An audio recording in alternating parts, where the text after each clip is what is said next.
J'ai été induit en erreur par des juristes. Mais je peux vous démontrer en quoi le président a le droit de faire un nouveau mandat. Tout de suite, c'est pas long. Hein? Allez-y. Voilà. Vous avez une voiture. Elle a 10 ans. Elle a 100 000 kilomètres. Elle vous fatigue. 1, 2, 3, elle va en révision. 1, 2, 3, elle va en révision. Quand elle va en révision,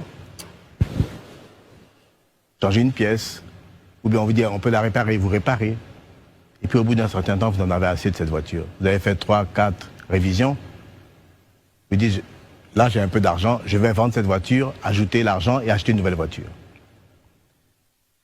Quand vous achetez la nouvelle voiture, les 100 000 kilomètres là, on ne les prend pas pour ajouter sur les 0 km de la nouvelle voiture. Non. On est d'accord? D'accord. C'est une nouvelle voiture. La Constitution, c'est la même chose.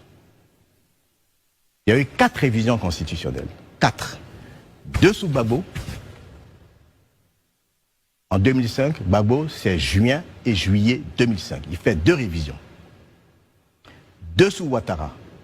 En juin et novembre 2014. Avant le référendum. Le référendum qui est de 2016, je crois, qui est post-élection 2015. Mais ce sont des révisions. On est toujours dans la Deuxième République. C'est comme la voiture. À un moment donné, on a fait 4 révisions. Et il faut toujours toucher maintenant à des choses plus fondamentales, au fondement de la Constitution. À ce moment-là, on dit, non, écoutez, là, on va faire une nouvelle Constitution. Les révisions, on n'a pas soumis à référendum. Mais la nouvelle Constitution, on a 2 possibilités. Soit le référendum, soit les 2 chambres réunies en congrès. On va choisir le référendum qui est plus démocratique. Même si la loi autorise le congrès. On va au référendum. Mais une fois qu'on va au référendum, qu'on a fini, c'est une nouvelle voiture. C'est une nouvelle constitution. C'est une nouvelle république. Le passif, c'est fini. Mais l'opposition ne l'entend pas de cette oreille, justement. Non, mais ça, c'est leur problème, madame. Moi, je vous parle de la loi.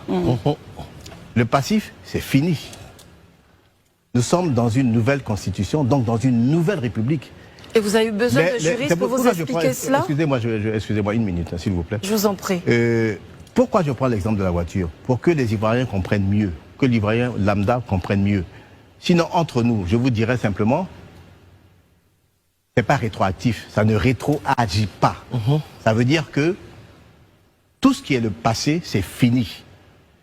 Sinon, il eût fallu prendre des mesures transitoires ou des mesures spécifiques pour dire, même celui, malgré la nouvelle constitution et la nouvelle république, même celui qui a fait déjà 2 mandats, il ne peut plus. Ça n'existe pas dans cette constitution. C'est de la mauvaise foi. Le problème du 3e mandat. Moi, le président m'a toujours dit, Marcel, moi, jamais je me représenterai à l'élection présidentielle. Il me l'a dit à maintes occasions. Et il sait. Il m'a dit, jamais, Marcel, je ne le ferai pas. C'est-à-dire, quel que soit les cas de figure. Il m'a dit, Marcel, il y a des gens qui me poussent, il y a des amis qui me poussent, il m'a donné des noms, mais Marcel, je ne le ferai pas. Les gens ne savent pas ce que c'est être président. Moi, à mon âge, je suis fatigué. Oui. J'ai beaucoup travaillé. Et c'est vrai qu'il a beaucoup travaillé. C'est vrai qu'il nous a fatigués nous-mêmes. Il m'a dit, je ne le ferai pas. Ensuite, quand vous prenez la campagne électorale du RHDP, j'ai fait exprès, j'ai amené avec moi un document. Ouais. Vous voyez ça? C'est marqué quoi dessus? Oui, je vote. C'était un slogan du RHDP. Qu'est-ce qui est écrit sur ce slogan avec lequel nous avons fait campagne? Parce que moi, j'ai fait campagne avec un certain nombre de slogans du RHDP. Ouais. C'est écrit dessus, le président Ouattara peut-il être candidat à la présidentielle 2020? Donc, on pose une question. Et le slogan répond, l'adoption de la nouvelle constitution n'entraînera pas de rupture avec l'ancienne constitution qui limite le nombre de mandats présidentiels à 2. Voilà. Ce que vous dites, c'est que vous avez l'impression d'avoir été trompé, trahi. Ah ben écoutez, moi, je sais pas ce que vous en pensez. Moi, j'ai sorti, je vous donne ça. Ouais. Les caméras sont là. Vous n'avez pas répondu. Est-ce que vous avez l'impression d'avoir été trahi? Non, mais je ne sais pas, à ma place, vous aurez quelle impression? Non, mais sauf que nous ne sommes pas à votre place. On veut, à la limite, vous l'entendre dire, monsieur le ministre. Est-ce que vous pensez que c'est une vraie trahison? Moi, je sais qu'on m'a convaincu d'aller faire campagne sur des thèmes. Ouais. Et puis qu'aujourd'hui, quand je retourne à ma base, je vais voir mes militants, ils me disent, mais, monsieur le ministre, vous êtes venu nous dire des choses ici, aujourd'hui, on entend autre chose. C'est tout. Donc moi, je suis désolé. Et puis, vous savez, donc à l'époque, la position du RHDP lui-même, c'était que le président ne pouvait pas faire de 3e mandat.